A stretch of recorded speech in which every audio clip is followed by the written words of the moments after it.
It doesn't have a look. You can't tell who's in poverty and who's not in poverty. Because as a person who oversees a program, you don't often get to see the inner workings of who they are. And so it's important as I build a relationship with others that they trust me enough to know that I'm not doing this only because it's my job and I'm paid to, but I'm doing this because I know what it feels like to be in the shoes of many other people. And so when I think of relationships, I think first off, that when we can connect with people who are different from us, magic happens.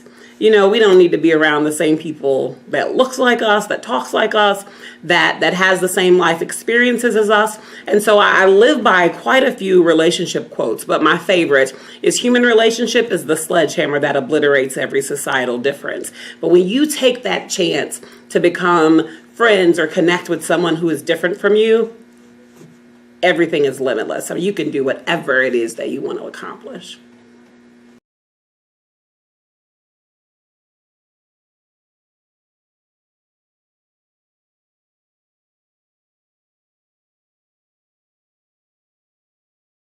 Judge them by their clothes or by the car they drive.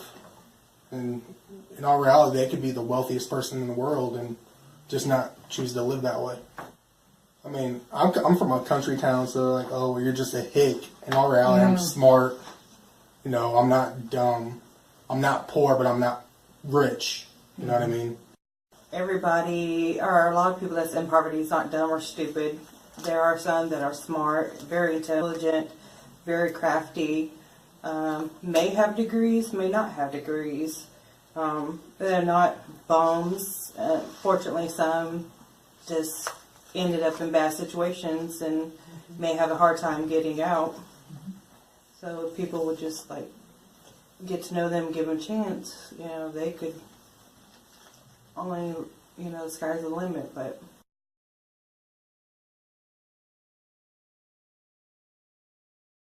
to feel you don't, I always felt that my voice didn't matter. I never felt that I was ever heard. You know, from the time I was a little child, you know, with my parents or my parent, you know, you're to be seen and not heard, and then I grew up that way. And when I say things at work, you know, give ideas at work, they didn't go anywhere. Once I got into Second Harvest, I had a run-in with one of the leaders of the group because she corrected my child. And when me and her went into a room to discuss it, you know, she sat there and was completely quiet the whole time I ran what I would call vented over the situation. And when I was done venting, she reiterated, and it was like, oh, wow. First time in my adult life that I was actually heard. And it, you know, at the time, I didn't see it as an aha, but when I got home, I'm like, she actually heard me. And I've been with Second Harvest ever since. There's no, like,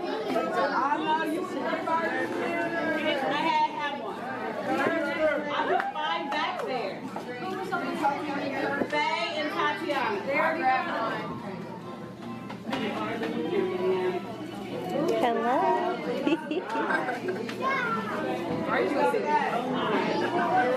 I've been coming to S.T.E.P.S since 2007, May 2007.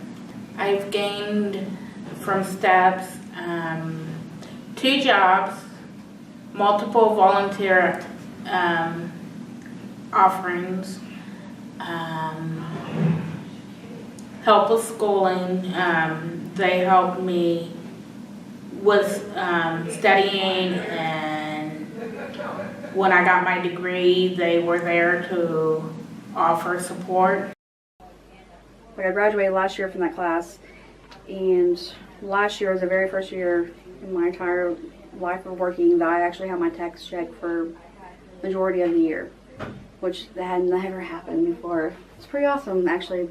Like, oh, smart, like, have money in the account if you need to get your car fixed. It feels good to have a little safety net, a little Yeah, it savings, doesn't it? Just start just a little bit, it's okay.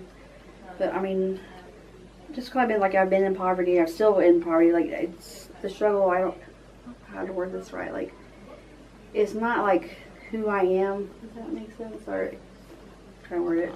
It's just one part of your life. Yeah, it's one part, like, it's not who I am, and it's, It doesn't define you. no, it does not. It's just one thing. Just the south side of Muncie. I think poverty in Muncie and Delaware County is north side of town too. It's middle class families who may count as middle class but are definitely food insufficient at the end of the month. And provide support spiritually, emotionally, financially. We address all of the causes of poverty, all of the reasons that people are in poverty. Through the classes that we do, through the textbooks, we look at barriers, either personal, we look at national barrier, well, local, national. We encourage people to be involved. I mean, we first have to teach people they have a voice and they have a choice and they have power in their own situation. Starting very basic with, if you live in poverty, you're constantly having to go to this person to say yes, this person to say, I mean, you learn quickly how to behave and how to act. You very quickly learn what they want to hear. You almost come up with a version of your story that just sounds, it's going to tear at people's heartstrings enough that they're going to want to help you. You're constantly selling yourself, essentially, is what you're doing. So we help people slow that down and say you are good enough where you are.